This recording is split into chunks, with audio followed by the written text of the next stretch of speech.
We have two speakers that are joining us online, and we can see that they're there.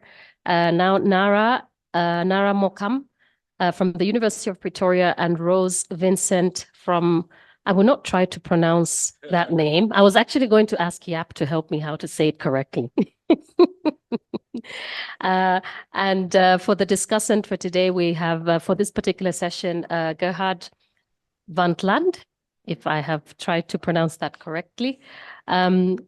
And for the purposes of time, maybe we kick off and just checking again, Nara, if you can hear us. Yes, I can hear you. Okay. And can you hear me? We can hear you perfectly. And if there are no issues from your video as well, if it's possible, feel free to turn it on. And if not, that's still okay. So inviting you, Nara, to share with us. Perfect. Now we see you as well. Even better. I'm sorry, I'm going to have to switch it off because I'm joining from my phone. For some reason, my professional laptop is blocking Zoom, and we have not been able to resolve that technicality, that technical issue. So if that's okay with you. That works perfect. And okay. The floor is yours, Nara. Okay, perfect. So thank you very much, first of all, for having me today. To talk about basically the perspective of fiscal decentralization in Francophone Africa. So it's a pleasure to be here today. So I will dive right into it. So first I will just give a brief overview of the state of fiscal decentralization in Africa in general, and I imagine that maybe has already been done. But if you bear with me, so we observe basically a growing gap between financial resources and municipal demands due to the rapid urban population growth in Africa in general, and then obviously we also see a substantial reliance on central government transfers with lesser role for property taxes and service charges, and of course the central government continued to have the control over the big bulk, the greater bulk of revenue streams in the countries, and of course we with local government, local authority having having lesser avenues to raise sufficient funds. And of course we also observe, interestingly, resistance both on the central and local government authority sides, again raising further property taxes in general due to either political instability or taxpayers' dissatisfaction in general. So looking at the tax and expenditure decentralization overview in Africa, again, we see using the IMF fiscal decentralization data that from 2016, between 2016 to 2020, there was a relatively low tax revenue decentralization ratio, about 0.02. Compared to 0.17 in the Caribbean, in the Latin America and the Caribbean and Asian Pacific regions, respectively. So showing that there's a greater, there's a lesser local government contribution to general tax revenue, at least in Africa compared to these regions. And looking at the devolution of expenditure responsibility, Africa is also lagging behind at 0.11% in the ratio of tax expenditure decentralization. Compared to 0.13 in Latin America or 0.23 in Asia Pacific region or 0.21 in the OECD, showing again that there are challenges in devolving expenditure responsibility in Africa, compare again to other regions where we see more advanced level of fiscal decentralization, which enable local government to assume a greater share of responsibilities. In terms of the main sources of revenue, what do we observe in Africa in general, and of course in Francophone Africa as well? We see that there's a big reliance on grants and subsidies at the level of 47% in 2020, compared, for example, to tariff and fees at 8.7%, and property recurrent property taxes at 3.3%. So if we look at the OECD data set for Africa between 2015 and 2020, we see that the property taxes is basically standing at 0.35% of GDP. So we observe similar trends at the regional level as well, where we see, for example, in East Africa, we see a greater reliance of grant and subsidies in East Africa compared to Southern Africa, for example. And in terms of property taxes, we see, for example, that North and Southern Africa, they showed a higher dependence on property tax at to the level of 0.60%. And 0.53% of GDP respectively, compared to Central Africa, where the property tax collection rate stands at 0.11% of GDP. For example, in West Africa at 0.3% of GDP. And also in Francophone Africa, we observe that the sources of the revenue collected from property tax, they tend to be very negligible compared to Anglophone Africa, for example. And the tax base tend to be mostly focused on rental and annual value compared to land or land and building in Anglophone Africa, for example. So that's basically what we observe, and we see, of course, that reliance on these different sources of revenue is also is linked to the degree of fiscal autonomy in these countries.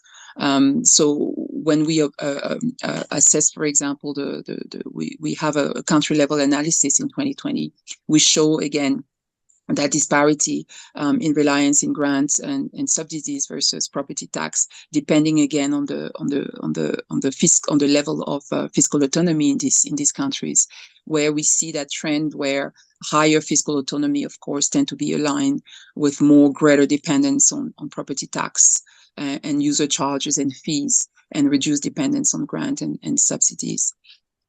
So, for example, where in countries where we see most reliance on property tax in Francophone Africa, for example, in Benin at 7.6% of total transaction, and in Madagascar at 6.9%.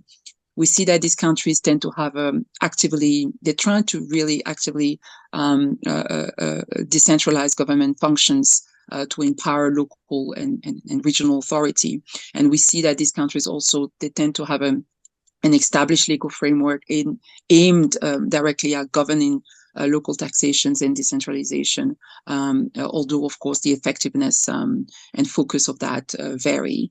And we see that property tax are definitely recognized as a significant source of local revenue in general, although, of course, we see the impact on the ground and the utilization thereof also greatly vary between these countries. We also see, for example, in countries where the property tax is the least used, for example, in Togo, in Mali at 0.2%, and in Togo at 4%, and in Morocco at 4.3%. These countries, they tend to operate under a system where we have a significant power that is still centralized at the national level. And then the local government in these countries, they tend to have that restricted fiscal autonomy. And of course, the legal framework supporting decentralization and the practical implementation of fiscal decentralization is really facing numerous challenges. So basically, that's a little bit of an overview of what we observe in Africa in general, and in a few Francophone African countries in particular. So what are some of the suggested approach to actually for an effective devolution in these countries and effective fiscal decentralization in these countries?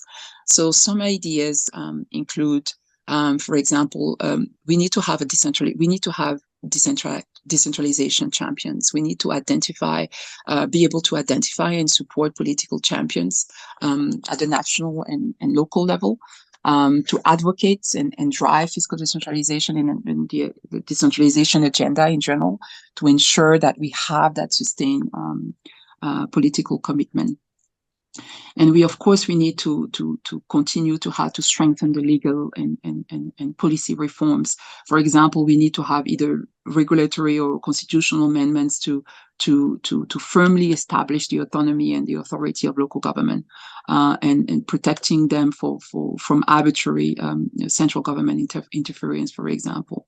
And it's really important also to have policy coherence, where national policies are aligned with decentralization goals, which then will foster an enabling environment for local government, because apart from that, we will see that local government will still tend to be left behind. And it's very also important to correct misconceptions. We need to effectively assess and address the misconception that often we see in these countries where local governments are not generally authentically decentralized, but rather they operate under delegated authority, leading to a misuse of the term, and therefore a lack of incentive to actually for true reform. So it's essential that we have a focus on that. Other suggested approaches can include, for example, really diving into innovative financing mechanism to boost fiscal autonomy and revenue generation. For example, we need to explore a bit more, for example, the idea of municipal bonds, guide the local government to be better able to issue municipal bonds to finance local infrastructure that is, of course, backed by strong financial management practices and transparent reporting.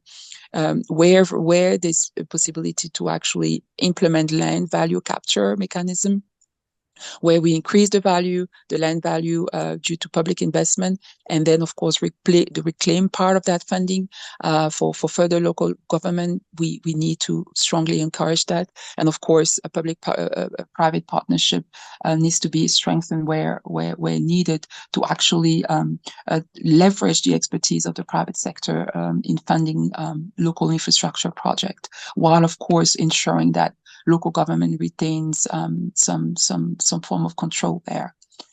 And of course, we need in this world where data is available at a massive scale, and where we not necessarily have the infrastructure to actually channel and mine that data, we need to have maybe a greater focus on data-driven decision making. Right, develop real-time data collection and analysis system to actually monitor local government performance and revenue allocation a bit more efficiently. And where possible, we need to establish open data platforms that will allow the public access to local government data, but also foster transparency and citizen engagement. And of course, we need to dive a bit deeper into optimizing property taxation, because, as we know, is the ideal revenue source at the local level. And there we can leverage technology to expand the base, allow for more accurate property mapping and identification of buildings and properties in general, so that we can increase the accuracy of valuation there. And of course, we need to have, I'm not sure if I have a minute or so left, we need to ensure that we build the capacity for financial management at the local level. Right, so we need to increase the skills of our local government officials to ensure that basically their voice are heard, and they can participate in a greater devolution process there. And of course, we need to be able to increase, to enhance the local government and public participations, because it's only with informed citizens that actually have their hands in the pulse of things happening at the local level that we can actually see changes from the bottom up. So I will stop here, and thank you again for the opportunity. Thanks. Thank you, Nara, for that overview, but also quite some deep sights into the suggested approach for effective fiscal decentralization. I think some very important points you've raised in terms of influences, policy reforms, coherence, but then also other very practical suggestions in terms of engagement of local government, but also civil society, or rather citizen participation. We will now come into the room, and I will invite Alice Malonguet from Strategies to share with us perspectives from Cameroon. Merci, Paddy. Good morning once again. I'm glad to have the opportunity to share with you some perspectives about decentralization in Cameroon, and also how our company Strategies is working to strengthen municipalities in Cameroon so that they can really implement decentralization. So I won't make any mistake by saying that I'm probably the only person in this room who has only known one president in her country. So, so since 1982, we are governed by a single party, and we all know what are the drivers of decentralization in democracies, but there is one research that focuses on the drivers of decentralization in autocratic context. And okay. So why autocracies decentralize? So is it because decentralization is leads to economic growth, as in the case of China, or is it to improve the quality of governance and also encourage people to participate in determining their well-being, like it is the case in Rwanda? Or is it because autocrats see decentralization as a tool to consolidate their power? For example, in the last municipal elections in Cameroon, that was in 2020, the main party won 316 over 360 municipalities. And or is it more about promoting diversity, as my colleague from Ethiopia said before, or is it about thwarting secessionist tendencies? So I think you probably know that in Cameroon, we have what is the so-called Anglophone crisis, where there is war in the Anglophone regions. And this prompted the central government to set up the regions, because in our framework, we have municipalities and we have regions. So this prompted the central state to implement the regions that have been mentioned in the Constitution since 1996. So it is only in 2019 that they implemented the regions. So as you can see, decentralization is really a slow process in Cameroon. It started in the Constitution that I mentioned before, and it took almost 10 years to put in place the legal, administrative, and fiscal framework to effectively decentralize. And the first transfer of competencies occurred in 2010. So they are transferring competencies to the local and regional authorities, but they are not transferring the necessary resources to implement the decentralization. So in 2024, we had some small improvements. And for example, in the increase of the Common Decentralization Fund, which is 15% of the state budget. And this decentralization fund is not really distributed, taking into account local disparities. And also, we had another transfer of competencies and resources from the ministries to the local governments. So a lot of competencies are transferred, but we do not have the resources to implement the functions that they are supposed to do. So the main obstacle that you can see about decentralization in Cameroon is the lack of political will of the central government. I know that Gertrude talked about, it's not about the so-called political will and so on, but I think that the lack of political will is really a great challenge, in implementing decentralization in our context. So at Strategies, we are advocates for inclusive and efficient centralization and localization, but we are more citizens that are convinced that decentralization is a tool to bring service to people even in autocratic context. So in the past few years, we have been working on a concept called the functional African state. So we want to improve the functionality of African states. And one of the components of this concept is about presence. So in decentralization, we talk about bringing the state closer to the people. So we really think that decentralization is a tool that can bring service to people. And this is why local governance and decentralization has been the first sector in which our company has started its activities in 1998. So between 1998 and now, we have provided support to more than 100 municipalities in Cameroon. We were working with them to, for example, strengthening the newly elected officials and equip them with the necessary capacities to implement decentralization. And also we worked with them on promoting the participation and encouraging inclusion within the management of those municipalities. So we still think that decentralization still holds solutions for Africa and solutions for Cameroon. So how the main question that I had to respond during this intervention is how we can strengthen local governance so that they can pursue inclusive and sustainable localized development. So at Strategies, we mainly worked on 3 streams. There are many streams to do that, but we focused on 3 streams. First of all, generating their own resources. So we supported them with trainings and so on, so that they can generate their own resources.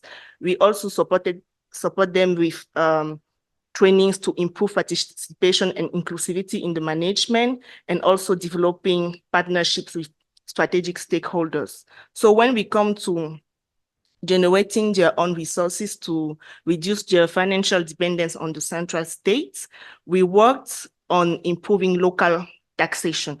So this means improving the identification of taxpayers, for example, by putting in place a database for market traders, and also improving tax collection. And this resulted in increasing the number of taxpayers and also increasing the council revenue by 300%. So on the second stream, which is about improving participation and inclusivity in the management of the municipality, I think the UN Habitat mentioned yesterday the participatory budget, which is really an interesting tool that was introduced in many African countries in the early 2000s after its success in Brazil. So some municipalities in Cameroon decided to implement this tool and see how it could improve participation and inclusivity. So there is one municipality in Cameroon that I will take into example, where local population mobilized the resources needed to finance the electrification of their village. So this was made thanks to the participatory budget. And we also have the participatory management. So when we did some trainings with the Kumbo Urban Council in Cameroon, they extended the council standing committees to include other strategic stakeholders in the municipality management. So this increased the efficiency and also the effectiveness in service delivery due to the synergy between those actors. And we also worked on another tool, which is the developing a gender mainstreaming strategy for local government. I think she talked about yesterday the problem of childcare, taking into account women challenges when we do policies. So we worked with those local governments into improving gender equality in their council staff, and also improving budgeting to ensure that the council budget was either gender sensitive or gender transformative. So the last stream on which we worked with those municipalities in Cameroon was about developing partnership with strategic stakeholders in the municipality. So we mostly work with them on local economic development strategies, and this brought us into identifying value chains within the municipality that they could promote during fairs, for example, and also including other strategic actors such as the private sector actors in the planning process. And this impacted in significant investment within the municipality, job creation. I think Nicolas mentioned about the local economic development strategies yesterday, and also it increased tax revenue. So now coming to the question of the LPSA, promoting more effective decentralization and localization in African countries. As we can all notice, local and regional institutions in Africa needs more research for evidence-based policy. Thanks to Nick on the comparative, I think he did a comparative assessment in 7 countries, if I recall. And this is really interesting to have evidence-based policy, sorry, I feel for my Anglophone fellow citizens back in Cameroon. So we need more research. We need more capacity building, because in Cameroon, those municipalities are really not equipped with the adequate human resources to implement decentralization. And also, I think local and regional institutions need more networking and cooperation. But yesterday talked about the reporting and monitoring mechanisms, examples in the European context. And I think it was really interesting for me to know more about that. So I think with networking and cooperation, the regional and local institution can learn more from each other, also monitor how they implement decentralization.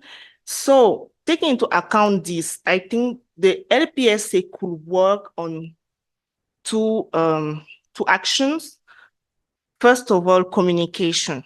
I think communication is really important. When we discussed, I think it was early May or end of April during the workshop, there is one participant who mentioned the question on bringing more council, like practitioners, decentralization practitioners in the network, so that they could learn from each other, exchange. So we really need communication to share experiences and lessons learned from this implementing decentralization.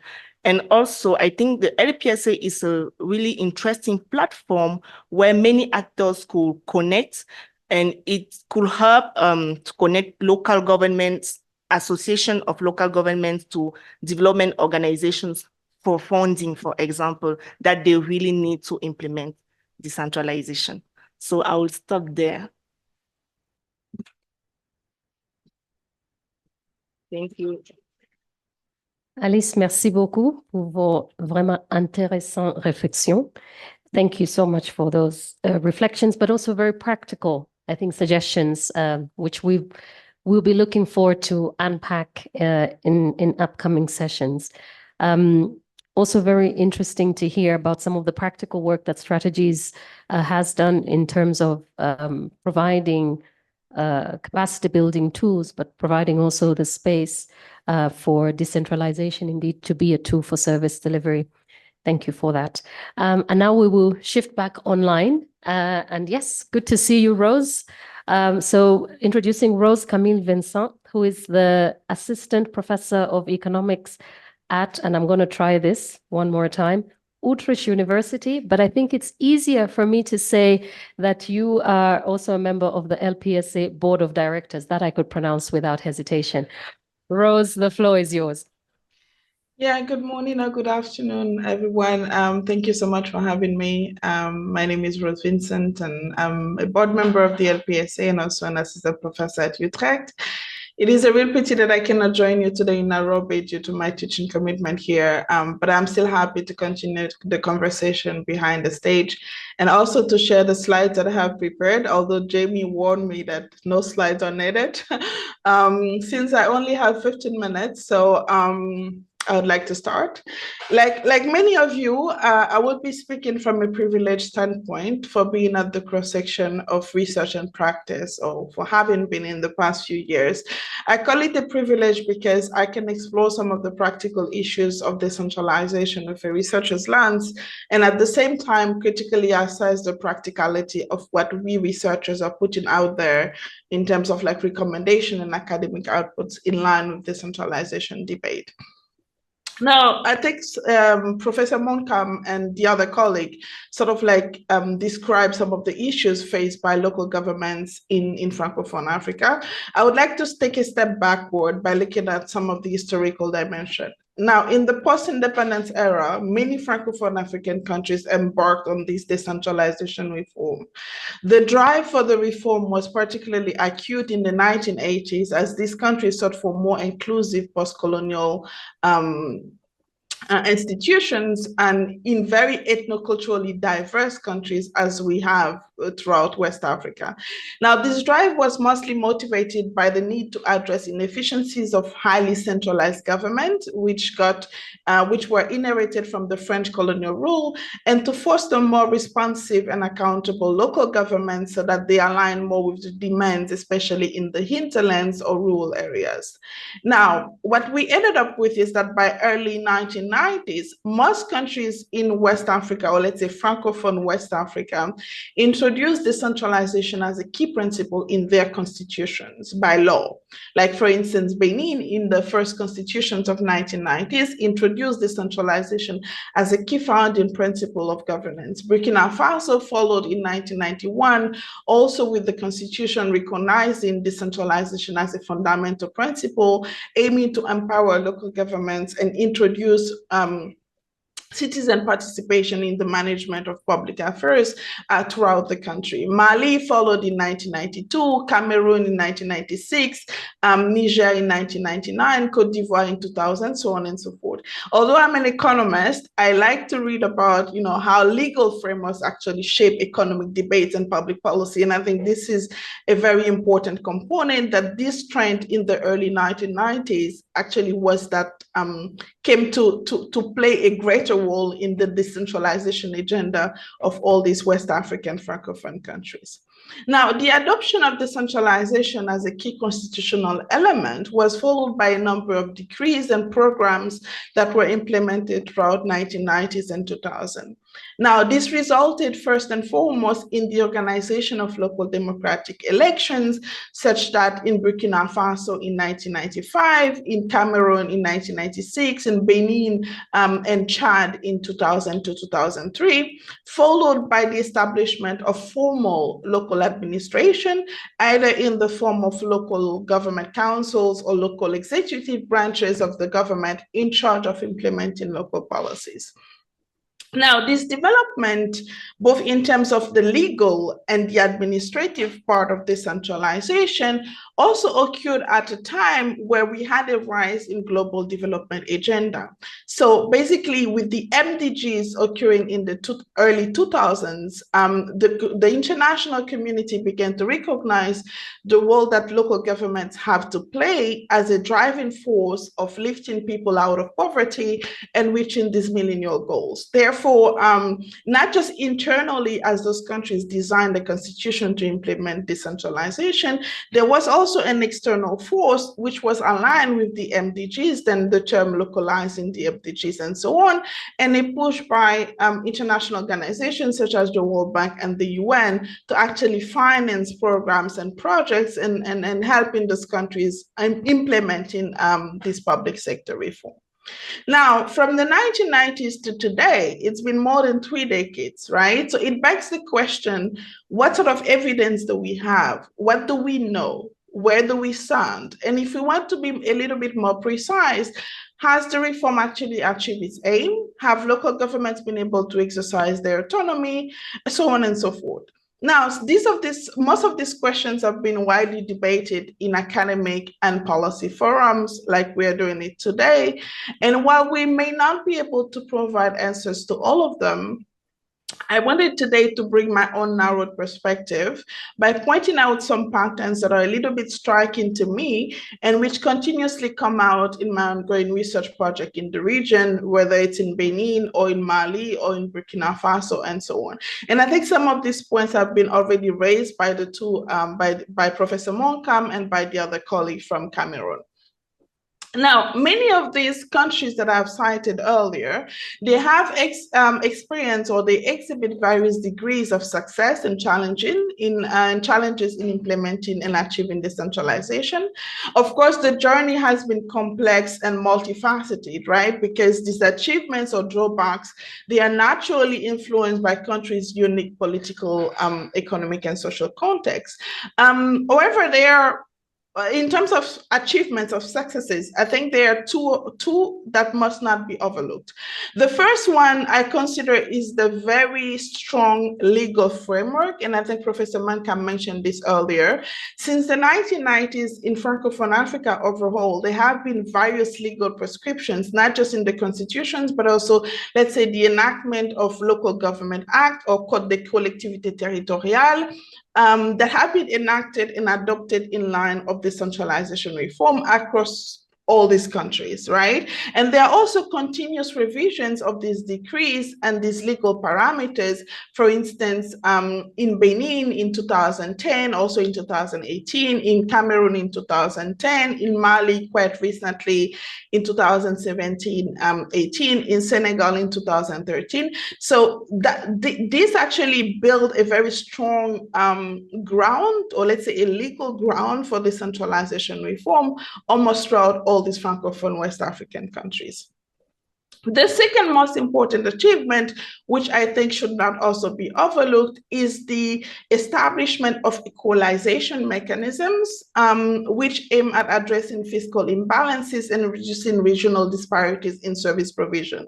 For instance, Benin introduced equalization grants in 2008, Cameroon in 2010, and so on and so forth. And ever since, there has been like this, it's a continuous debate and let's say, and reflection on how to address this inequality across space or horizontal inequality in each of those countries. Having said that, and despite other achievements, which I'm not listing here, there remains one piece of the puzzle that does not seem to fit in the overall picture. And to some extent, although we debate about it, we point it out in every conference or every public forum, it remains quite overlooked. And that is the issue of resource constraint, which other colleagues have pointed out, and the broader discourse around fiscal decentralization. Because simply the legal framework that are existing, although they are very strong and they sort of like back the reform itself, they also lack in terms of practicalities to implement revenue decentralization, and therefore you have local governments end up being extremely resource constrained and relying heavily on fiscal transfers from the central. Now, while I strive to avoid generalization, given the peculiarities of each country, unfortunately, I must state that this is a general trend, be it in Benin, Burkina Faso, Mali, Togo, Senegal, and so on, and countries in which I'm somehow involved. Now, today, I wanted to sort of like give a snapshot of Burkina Faso and Mali, and unfortunately, you will see those from the slides. In Burkina Faso, for instance, local government have been experiencing a decline in local taxation since 2008. So the share of local taxes in total government revenues went from 40% in 2007 to less than 20% in 2022. So local government on-source revenues, by on-source revenues, I mean revenue from local taxes, from market fees and charges, or revenue from assets, have declined almost across the board, across all the communes almost almost equally, with the exception of, for instance, Ouagadougou, the capital city, Bobo-Dioulasso, which is a major economic hub, and some satellite cities to those capital and urban hubs. Therefore, that resulted in a heavy reliance on central transfers. As a result, the vertical fiscal imbalance of communes in Burkina Faso has increased drastically since 2010. For instance, in 2021, for every dollar that is spent at the commune level in Burkina Faso, 85 to 90 cents of that dollar is not internally generated. So that means then only 10% or less than 10% of spending at the commune level is internally generated by either local taxes or fees generated from the jurisdictions of the communes in Burkina Faso. Now, a similar picture emerged in the context of Mali, where not only there has been a decline in revenue, but also Mali is enshrined in an even higher level of disparity between the northern Mali and the southern Mali. While there has been some tiny evidence of improvement in Mali with respect to some key social indicators such as access to education or healthcare at the commune level, there has ever hardly been any variation in terms of the share of revenues collected internally at the commune level, or variation in, for instance, bureaucratic capacity if we for instance, look at the number of municipal workers or the number of technical services available at the municipal level. So there hasn't really been much variation since the early 2000s. Then again, we are back to the question, what exactly have we achieved with decentralization once we look at these parameters? Now, communes around urban centers like Bamako, they of course have higher per capita local revenues, and they also have higher bureaucratic capacity. But once we look at the trend and we try to assess disparity between North and South, we see that there hasn't been really much variation over time. Now, why does this matter? This becomes even more crucial when we cross-section the resource constraints of these communes with other parameters such as fragility and conflict. Now, Mali and Burkina Faso have been suffering a lot in recent years as there's been a rise in jihadist and violent conflicts, especially in the northern part of these countries. Now, when we look at the maps of where exactly revenues have been declining the most and where conflicts have been increasing, so what we find is that in Burkina Faso, the areas with intense conflict often overlaps with the regions that have the lower per capita revenues or that have the lowest bureaucratic capacity, therefore suggesting, of course, we are not discussing causality, but there is definitely a correlation between this resource constraint and the prevalence of conflicts and increase in fragility.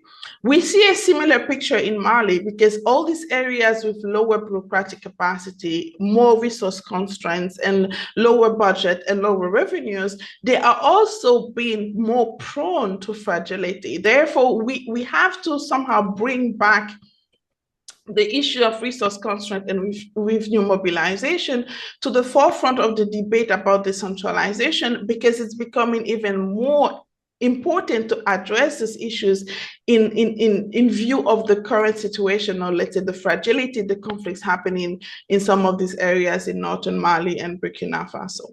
Now, where do we go from here? And I think many of you have already raised some recommendation. My point of view is that as we reflect on these 3 decades of reforms in Francophone West Africa, I believe there are 2 aspects that are crucial for advancing the decentralization agenda and that require our attention as a community of practice. The first one is already mentioned, is the need for subnational data access.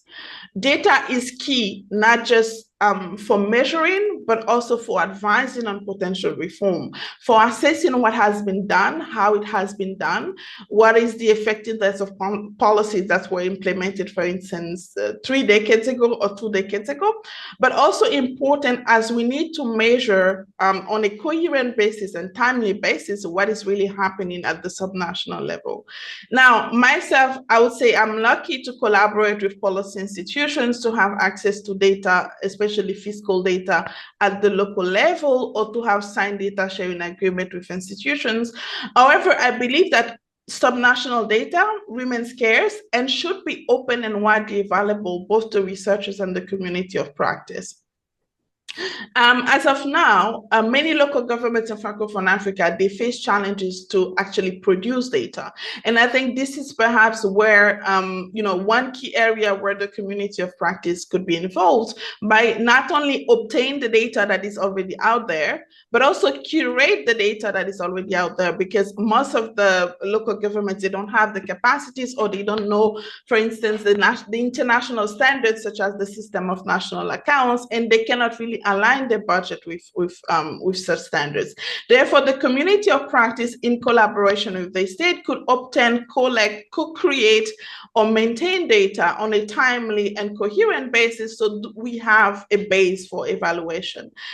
The second point that I want to convey is that I think there is a need to reconcile the legal parameters for effective decentralization with revenue mobilization and constraints. Of course, like this has been widely debated in our field, but decades of academic research have shown that decentralization, to be truly effective, there needs to be lesser information asymmetry, more accountability, and the strengthening of local bureaucracy.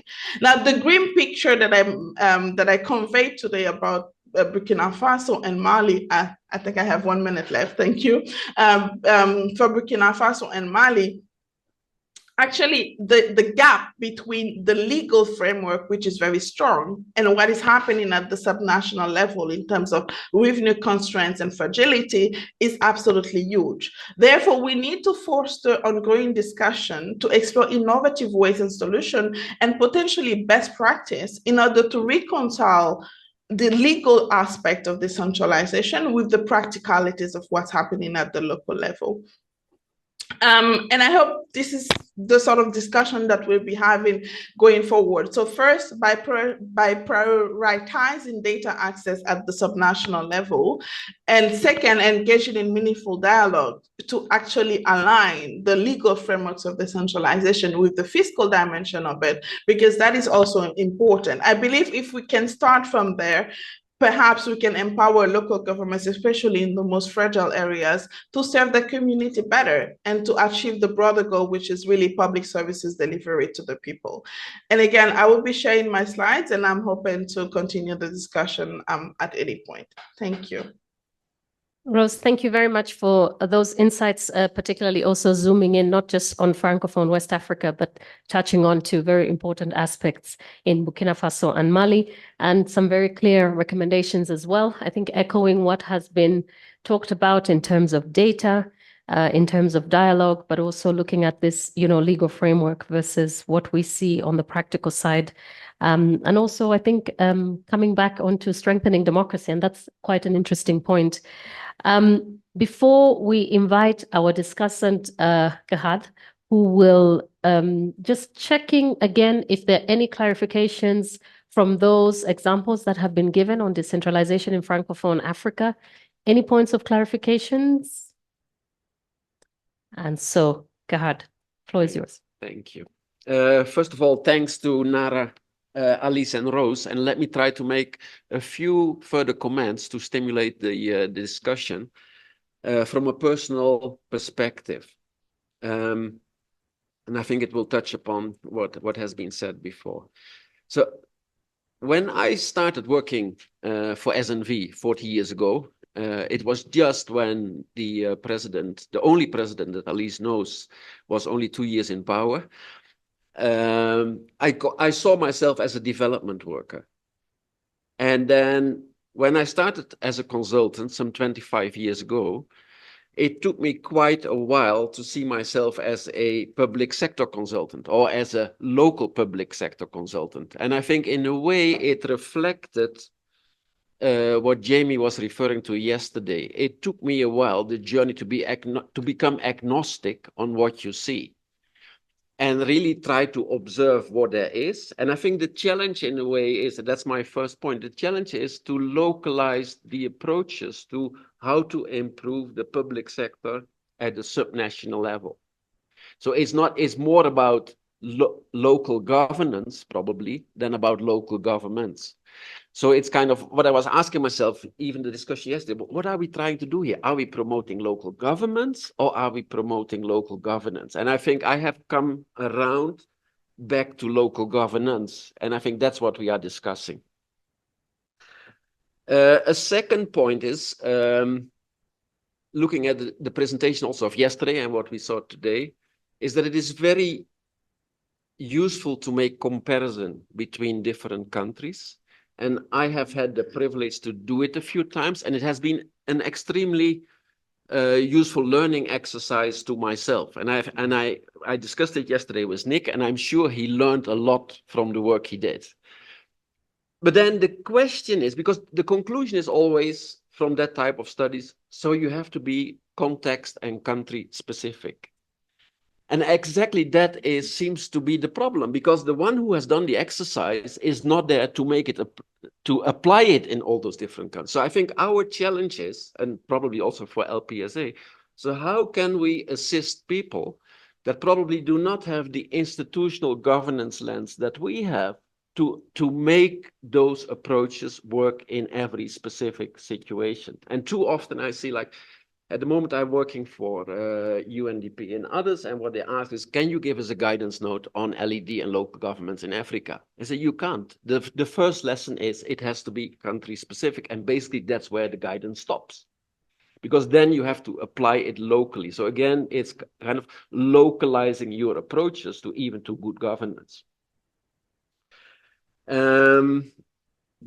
Then I do not know. There is a sentence that I hear a lot the last couple of weeks and a couple of months, and it may be because the Netherlands government, they failed to create a government. But it's the sentence: "It is as it is,"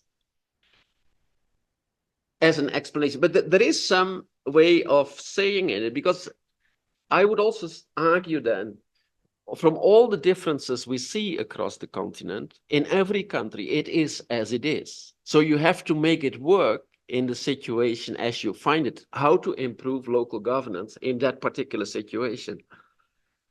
Then on advocating for decentralization, or advocating for even devolution. I think we were hearing that a couple of times. And I think Anki was yesterday referring to studies where that confirmed that people are happier in situations where there is a devolved government.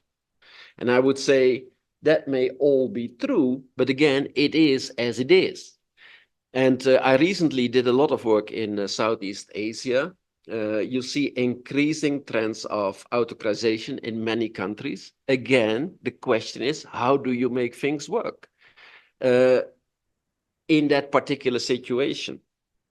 And I would say also, let's say an underlying assumption, and I think it was mentioned in the previous presentations, is kind of, why are we so fond, and I think we are all fond of devolution? It's because there is an underlying principle of democracies and democratization, but that's not the case in all countries at the moment. And you see especially that trend, that it is reversing, and not only in Southeast Asia. Alice referred to the case in Cameroon, but we also have, if you look at Francophone Africa, we talk about Niger, Burkina, Mali, Guinea, Tunisia. It's all countries where you don't have that ideal situation, and yet you have to make it work in that particular situation. So I think that's part of the challenge. And something more on, let's say, advocacy for devolution. Also, the discussion of yesterday, and probably it will be further discussed tomorrow.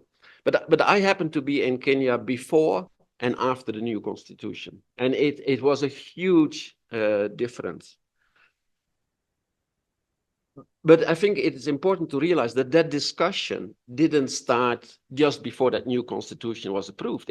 Those discussions started at the end of the 1990s, when I would almost say Kenya was next to a failed state. And it took 10 years and a couple of drafts of a new constitution, the first one of which didn't even talk about decentralization. And then it required or necessitated the fact of the elections of 2007, where Kenya was almost on the brink of civil war, to come up with a constitution that suddenly had a whole paragraph about devolution. And I think it would be interesting to ask KK when he is tomorrow here. So what actually drove that? And yesterday I discussed it with Jaap. So I think, yes, the legal framework is important. But in the end, what happened in Kenya is that it was a political settlement. And I think yesterday we called in follow-up of Indonesia the Big Bang. Often I'm saying Kenya was a double Big Bang. It did not only change the institutional structure, it also changed at the same time all the administrative and local government boundaries. And what it did with a number of 47 counties, it basically gave people a sense of identity. This is my place. I was yesterday referring to an example to Jaap, where when I came back after the new constitution, a taxi driver was referring to his governor by saying, our president. So you felt that that was kind of, it fell in place, and it was a system with a lot of checks and balances. You have 47 senators, you have 47 governors, and nobody can really step out of that system. So it was kind of, but again, it's a local situation. And again, you have to make it work in every situation as it is. And that's also, I think, going back to Francophone Africa, it is as it is. There are several countries that have military or otherwise oppressive regimes. Even in countries in Francophone Africa that do better, the local governments are still relatively weak, but yet the challenge is, how do we improve governance in the situation as it is given? Then as a final word, I would say, also after the discussion of the last 2 days, let's not be dogmatic in our discussions. And again, let me give the example of the Netherlands. Yes, mayors in the Netherlands are not elected, but they are appointed by central government. Yet nobody would say that in the Netherlands you wouldn't have genuine local government. So that there is such a variety of situations, and that's why you have to localize even your approaches. Because there's a final point, and that refers back to this discussion. The other point where I often say, let's not be dogmatic, is about own source revenue. Boris was yesterday given the example, was it Slovakia, where 50% of income tax goes to local governments. In Sweden, it's next to 100% of income tax that goes to the local government. In the Netherlands, it's hardly anything that goes directly. It's all by central government transfers. Yet in all those countries, different systems of local governments work, and you have to take that situation and build on that. Thank you.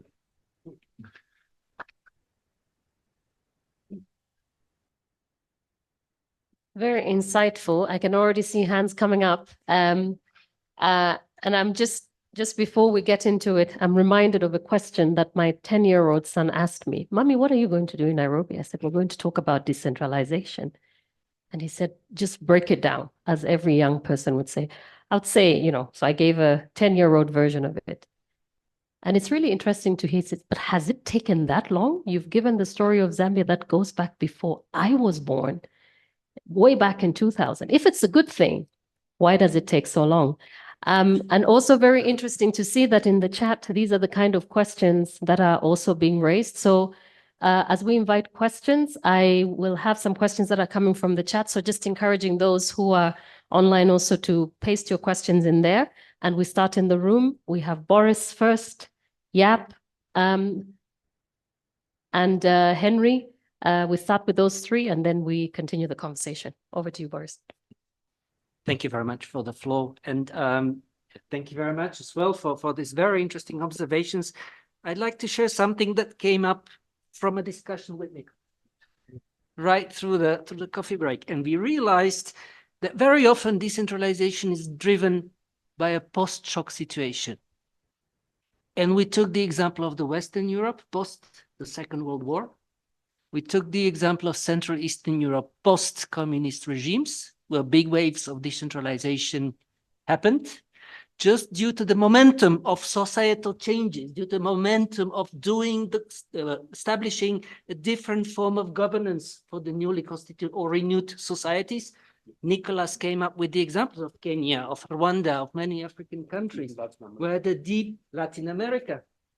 And we also discussed that there was possibly the opportunity in the 50s, 60s, 70s, in the post-colonial momentum in Africa, where actually centralization was the answer of actually seizing the power from the colonial regimes and taking up, instead of decentralize it to the local levels, which happen in other part of the country. So this was quite an interesting observation that we make together. And me being the legalist that I am, I looked very much also again into the documents by the African Union.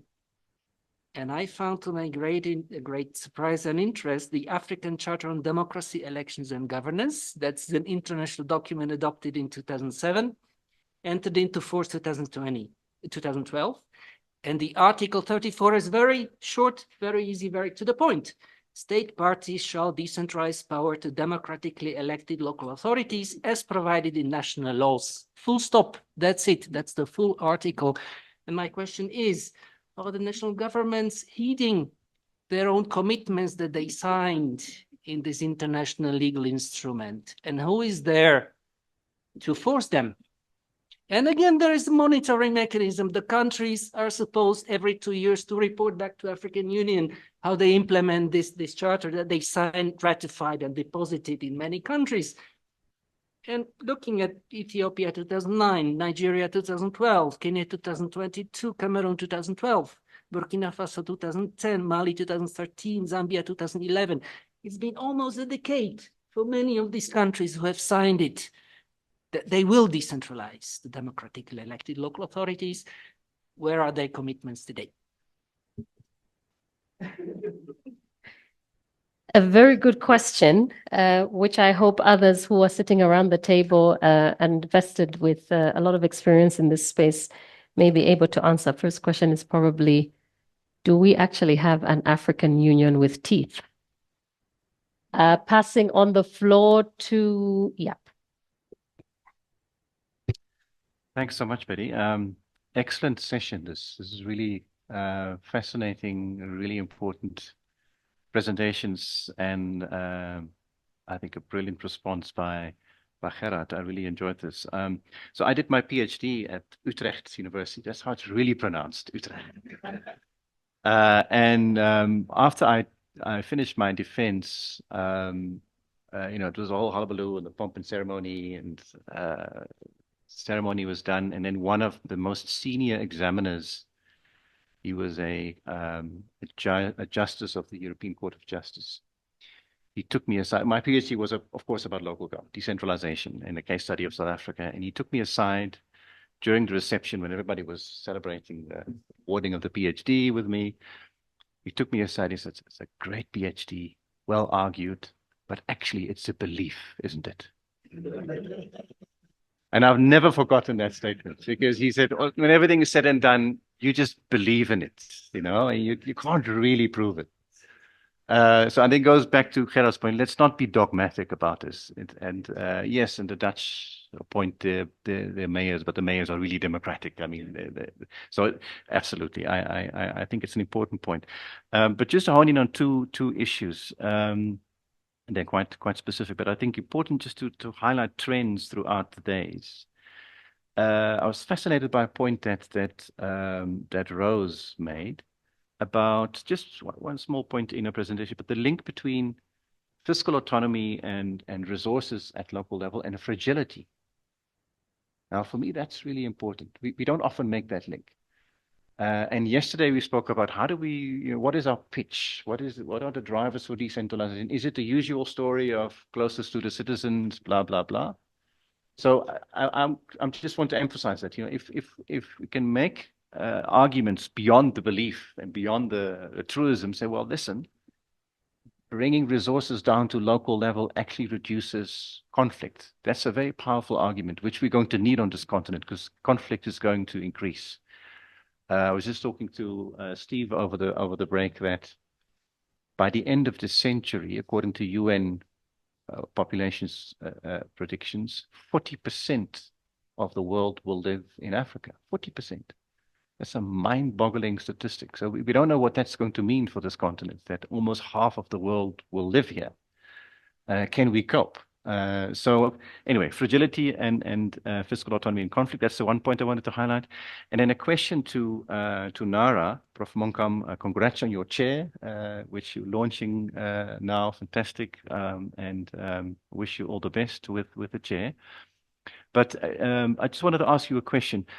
We've spoken a lot about own revenue generation, and we often sort of see it as it's obviously an essential element of fiscal autonomy, essential element of decentralization.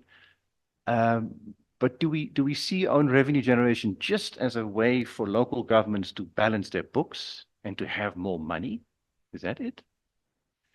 Because own revenue generation, there are instruments that can also be used to influence behavior and to change people's behavior and actions.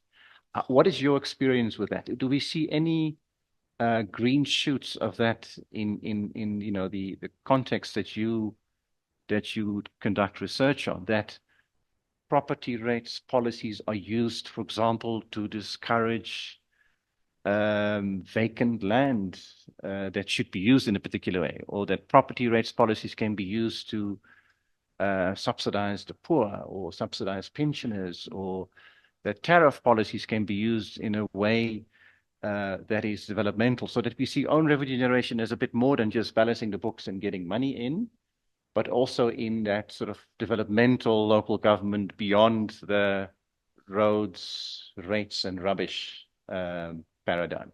Thanks. Thank you, Yap. Any more questions in the room? Yes, Henry. Thanks once again. My question is to Professor Monkam.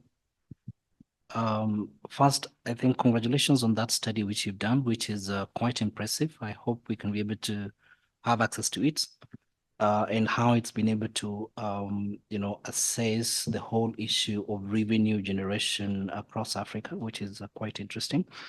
You mentioned something about innovativeness in terms of how subnational governments are able to raise revenue, and of particular interest to me was your mention or your suggestion of the use of infrastructure bonds. I was actually just whispering to Con here about the Kenyan experience with infrastructure bonds. 10 years later, as much as the constitution makes provision for subnational borrowing for capital spending on the basis of intergenerational equity grounds, no county government has been able to borrow for purposes of infrastructure funding. All they've been able to do is engage in bits of, bridging finance for purposes of waiting for the intergovernmental fiscal transfers to arrive.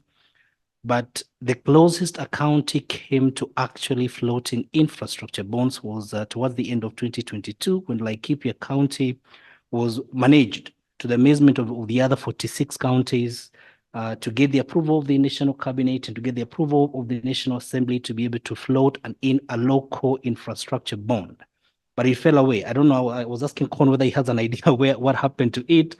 We don't have an update as to what happened to it. So my concern really is, one, in the survey that you did across Africa, the mapping that you did this mapping extend to the question of subnational borrowing? And if it does, do we have a country in Africa that has a functional borrowing regime, subnational borrowing regime? And how have they managed to be able to have a sustainable and a functional borrowing regime? And then now the other question is to Rose. She mentioned something about the whole process. Okay, Yap talked about the role of subnational revenue, own source revenue raising. I was particularly just keen on the whole issue of the equalization mechanism and the role it plays. As much as we acknowledge that most African decentralized states have adopted more or less of a devolved system of government that is a hybrid between, a level of autonomy and a level of unitariness that then allows for the operationalization of these equalization mechanisms on solidarity grounds. Well, it has its use, obviously, for purposes of horizontal equalization of differences, among other things. But then my curiosity has been that whether we've actually looked at how it's impacting the operationalization of subnational autonomy, to be specific, because much as it's helping counties or subnational governments that do not have a broader revenue base, it's also provided an avenue for the national government to be able to exercise some level of financial veto, some level of, aspects of the re-centralization. I give an example of what is happening in Kenya, for example, on the basis of the equalization mechanism, which then allows the national government to be able to engage in the vertical division of revenue annually. You realize that as much as when I mentioned earlier that the Constitution made efforts to put in or build in safeguards to ensure that there is some structure in the vertical division of revenue, you realize that the national government has come up with political mechanisms with the national treasury to be able to reduce as much as possible how much revenue eventually constitutes the portion that's then divided vertically between the two levels of government.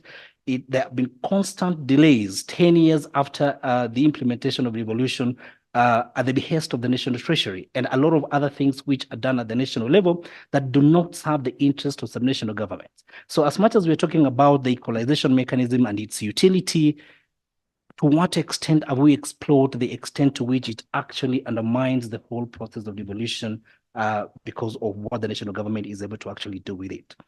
My last question again to Rose on the question of Burkina Faso and the impact of fragility on source revenue.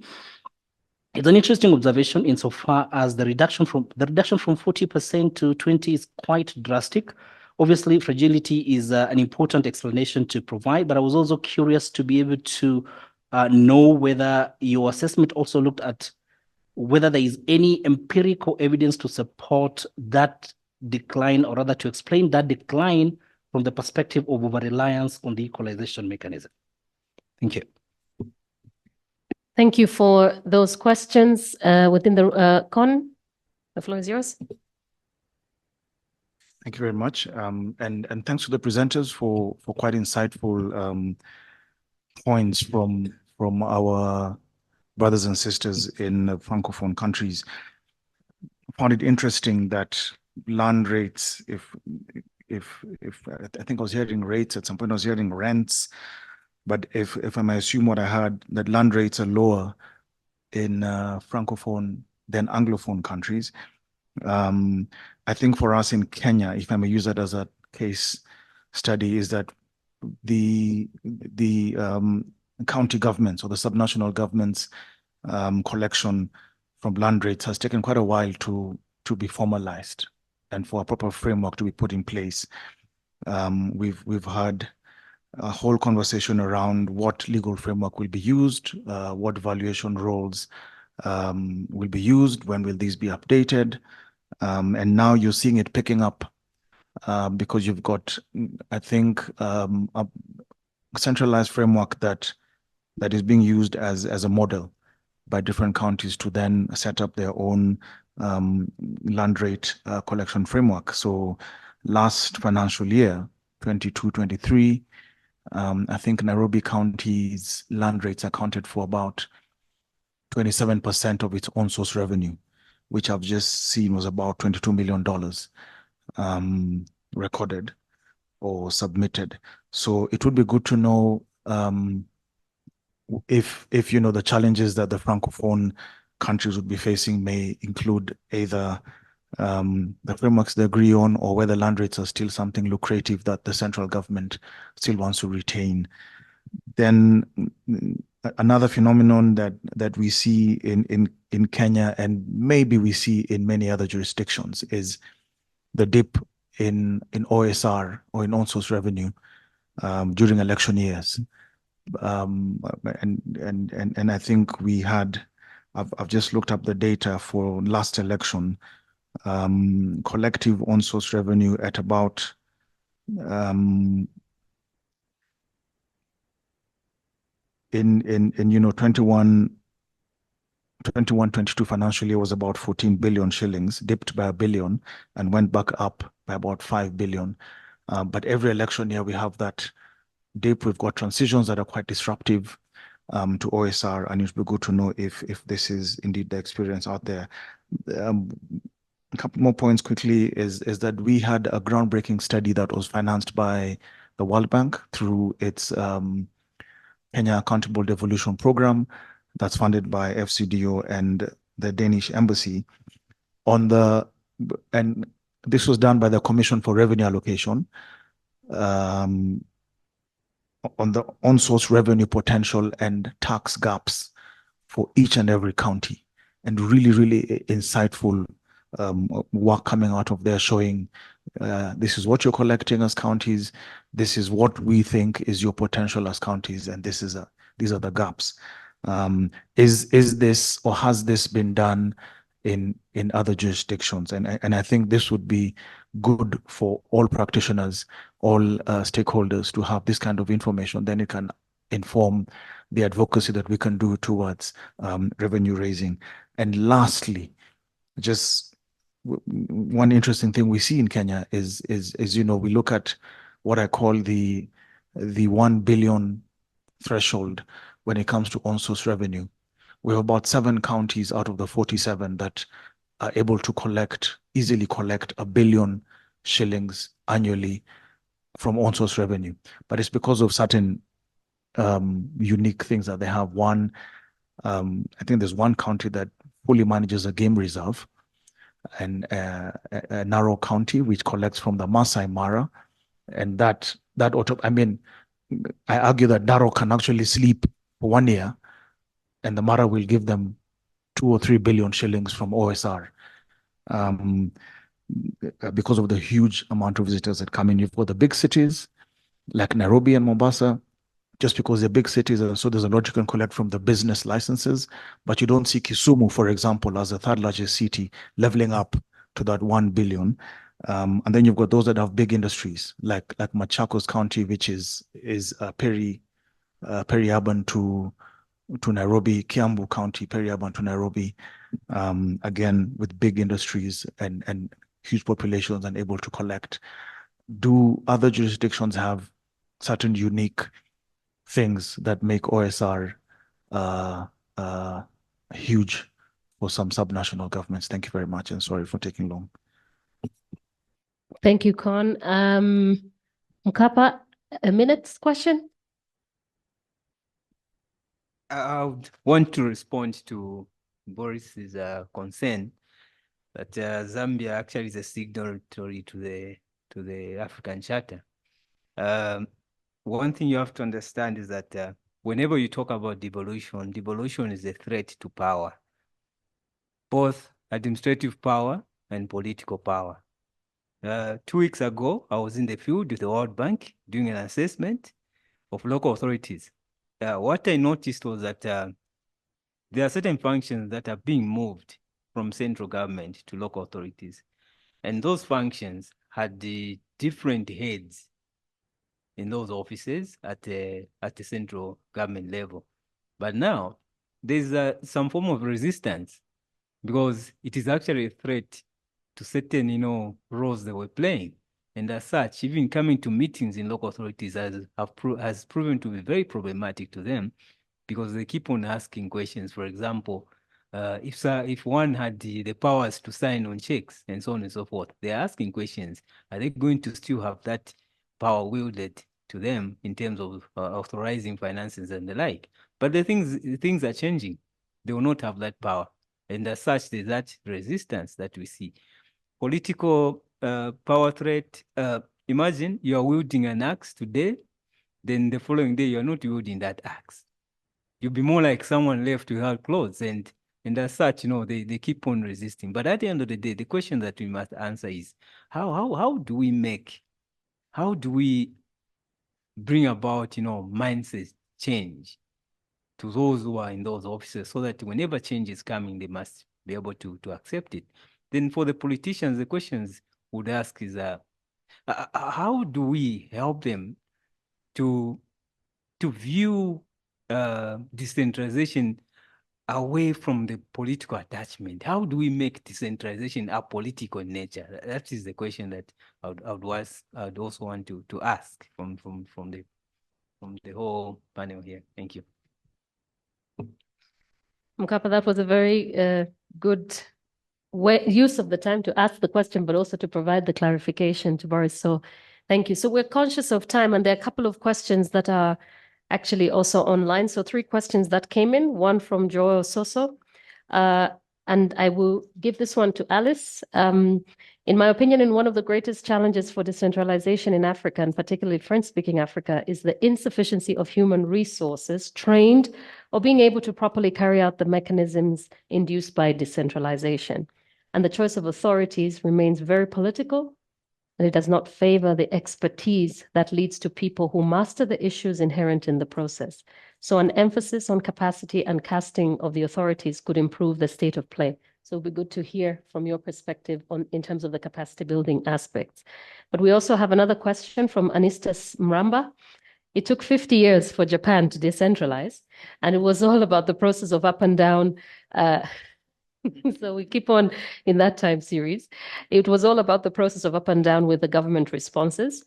The question is, what is the experience of decentralization in an African country?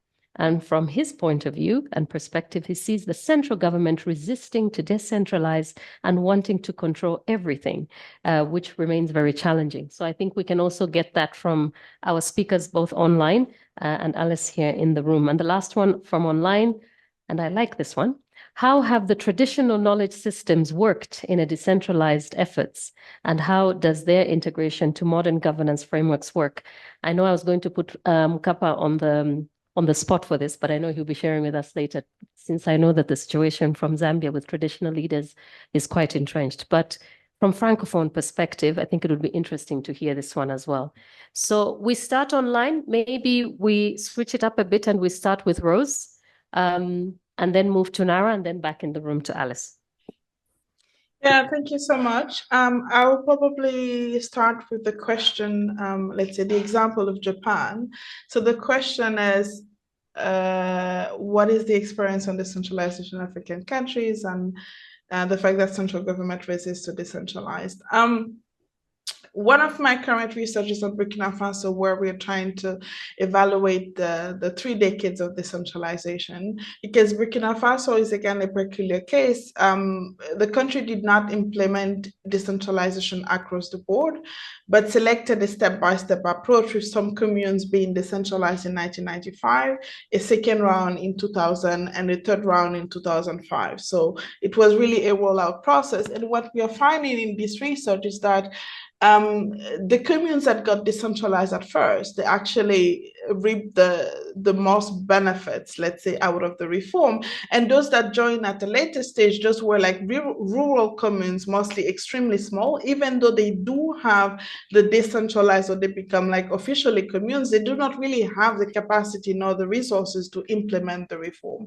So this is one of the let's say key evidence that we are finding in this research, is that it's not just about decentralization of political and administrative, it's also about resource constraint, which is why I emphasized on that earlier in my presentation. Now, whether central government actually wants to resist to decentralize and want to control everything, maybe there is a political economy dimension to it, whereas the political cost for the central government might be a bit higher.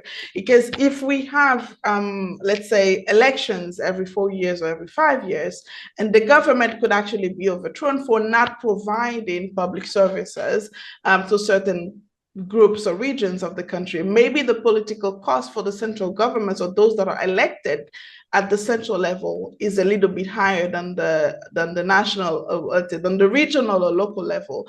Therefore, central government authorities, because of this high political cost, they might be incentivized to control and make sure that services are provided according to their agenda, and not necessarily in line with what is happening at the local level.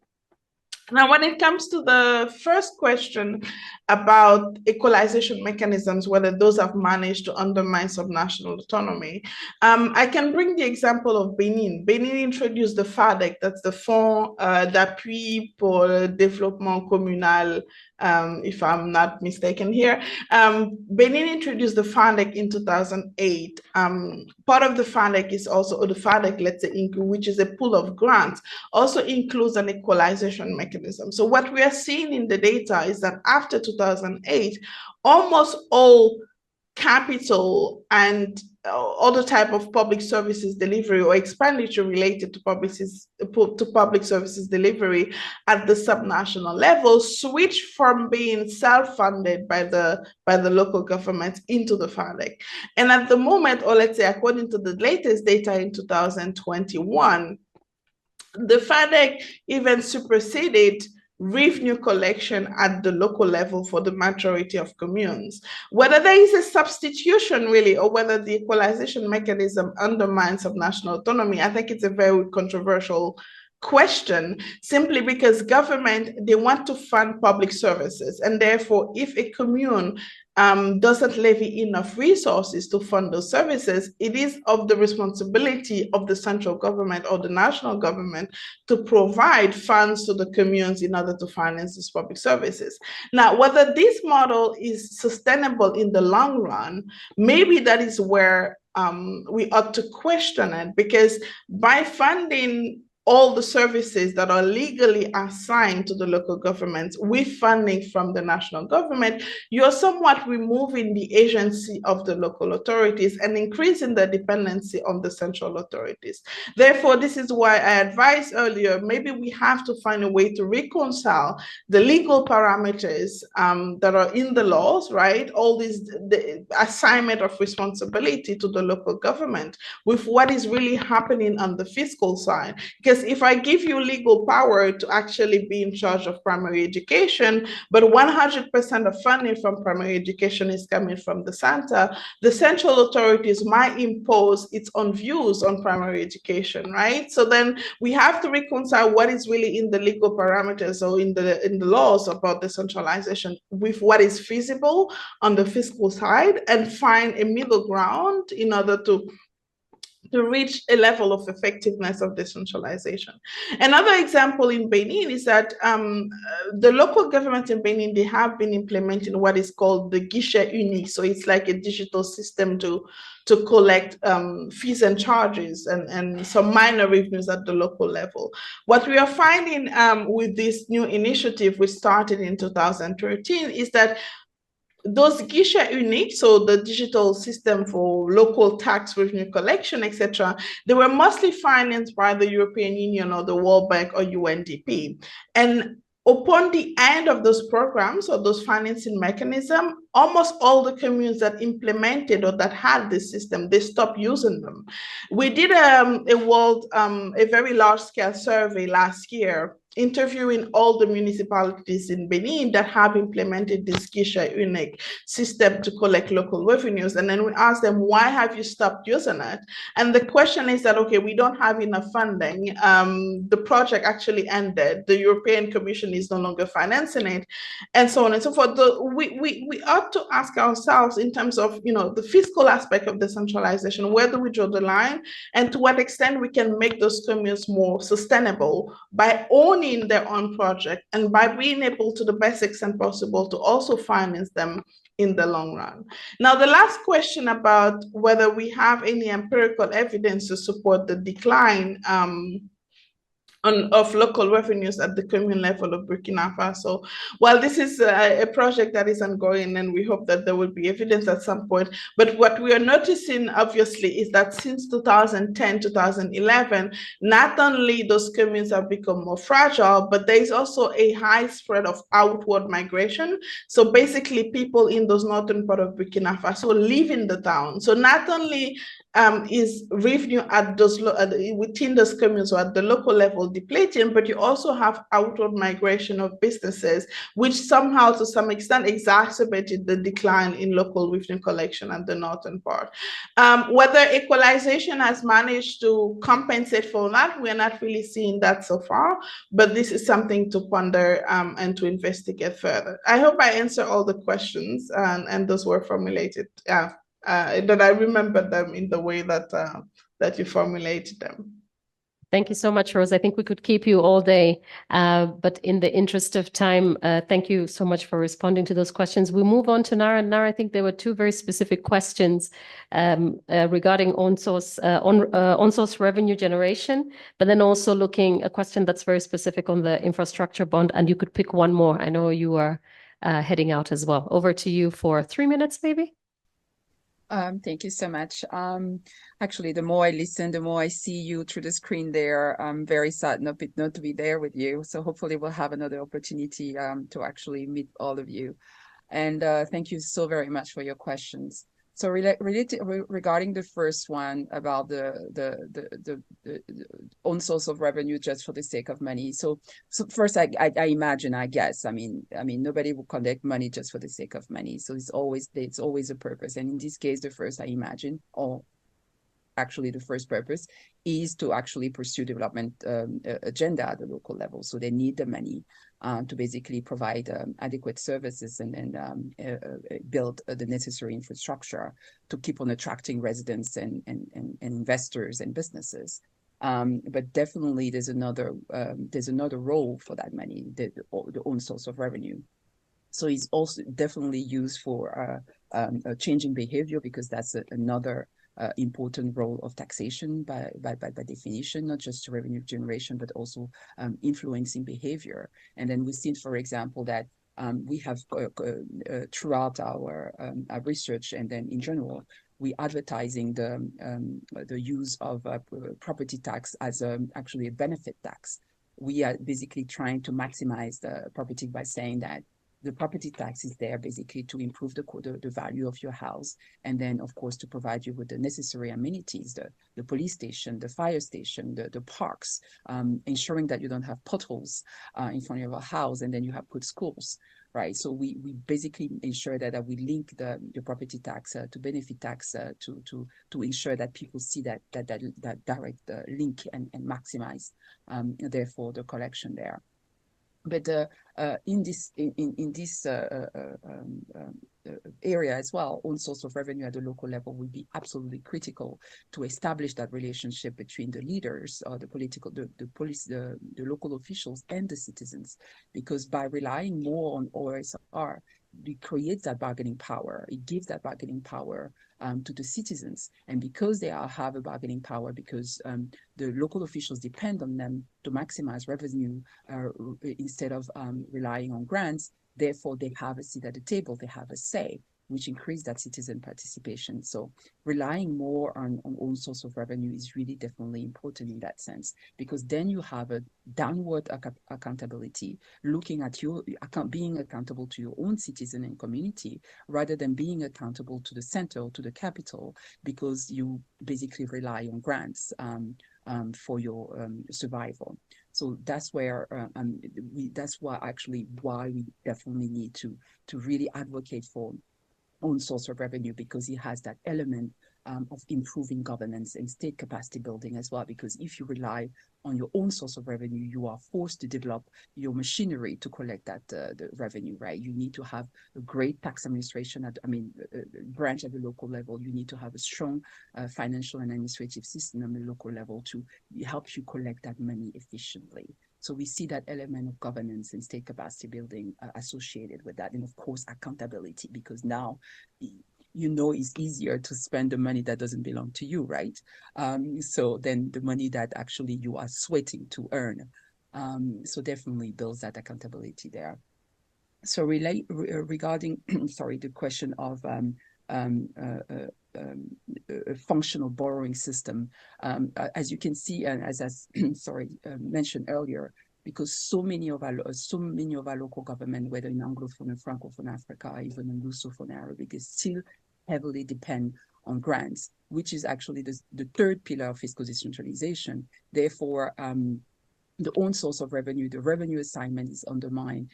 You can then easily deduce that the fourth pillar, which is borrowing, which comes as a means to complement the own source of revenue and the fiscal and the grants, is actually left out. Because if you are not even able to develop your own source of revenue, how much more would you be able to actually borrow, either at the local or at the international level? So that's why, again, you need to first, of course, develop your governance at the local level before you even pretend to use that fourth pillar of fiscal decentralization. But we already see that in some big cities, for example, here, Pretoria, Johannesburg, Cape Town, you can see they actually have a better credit than the countries that the country as a whole in borrowing in the international market, because they have master is a bit exaggerating, but they have already have a great machinery to maximize their own source of revenue, and they have, of course, established the governance structure that would allow the investor to say, yes, we can definitely look at you as potential for borrowing, right? Because they have that structure. But of course, by definition, borrowing must always have that central government oversight anyway. But we definitely need to continue strengthening the local governance to encourage the local government to explore that as an additional way to complement own source of revenue and grants. So basically that's what and also just related to the question online, what we observe in Francophone African countries, for example, is that the central government, of course, purposely is not decentralized because they do not want to give power to the opposition, right? That's why everything is centered at the capital. And even when you see a form of decentralization, you see that they use the grant to actually either strangle the opposition, those they perceive as being the opposition, and then reward those they perceive as being loyalists through the grant system. And that can actually be very dangerous as well. So that's why, again, that's another element to say, yeah, grant is there just to be a solution, a part of the machinery of revenue connection, but not as a whole. Thank you so much. Thank you so much, Nara, on sharing and having spent the time with us. And just over to Alice, and maybe very punctual on any comments or perspectives, questions, reflections and perspectives you may have on some of the OSR questions that were raised, but then also looking at the capacity building elements and any comments on the traditional knowledge systems and how that's incorporated into modern governance frameworks. Over to you. Okay, so coming to capacity building, I would say that it's also something that needs funding. So funding is really an important question when it comes to decentralization. And the work that we were able to do in Cameroon is because it was funded by the German and also the Canadian corporation back in the 90s, between the 90s and I think 2008. And we were able to work with those municipalities on participatory management, gender mainstreaming, local taxation, and also local economic development. So this is because it was funded. But now we still think that even if those municipalities do not have funding, there is still work that can be done. We also discuss with those municipalities on ways they can rely on their own resources so that they can improve the capacities of their members. For example, we always say, do what you can with what you have. So those people who are maybe the mayors, the councillors, and so on, they have capacities. So it's really important to identify what are their capacities and what projects they can really implement within the municipalities based on those capacities. So there's also the possibility to rely on citizens. We tend to forget that citizens are also a resource in those municipalities. So when we talk about participatory management, it is about making sure that those citizens can really contribute to committees within the municipalities, and this can really increase efficiency and also effectiveness of service delivery to the community. And then we have also the solution about short-term staff. So those municipalities, they may not have funding, but they can have internship programs, for example. And there is also this solution about technical assistants that are, how can I say it? They can borrow those technical assistants from the from the cooperation agencies, because some cooperation agencies, for example, in Cameroon, the DED, I think was a German corporation, that was willing to assist the Kubo Urban Council back in Cameroon to provide them with technical assistance so they can really have the expertise to work on some projects. And the last point is about decentralized cooperation. I think when those municipalities exchange ideas, staff, and so on, I think it also build capacities. And this is also one stream they can rely on to improve capacity building in local and regional institutions. A round of applause for all our speakers,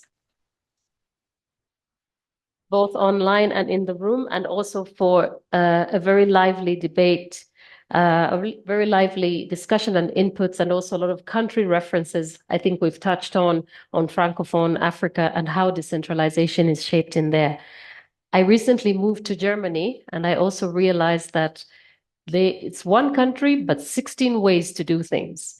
So from Berlin to Bonn to Munich or wherever you're sitting, it really is about what that local municipality interprets from that national law or legislation. And I think we've quite done the same here in trying to understand. I mean, we're branding it as Francophone Africa, but really these are very distinct countries and very distinct also, I think, systems of local governance, as we also heard from Gert, and how do we re-emphasize this? But I think it's also been interesting how we need to, and I like the words that were used and also just echoed by Alice, what can we do with what we have? And also taking things as they are and being very pragmatic as we move forward. And on that, so that we don't stand between lunch and the next sessions, we will have an opportunity later on to sort of digest all this into what we can do in this particular space moving forward to support members of the LPSA, unpack and understand these things better, but also what we could do collectively. We'll have the opportunity to do that.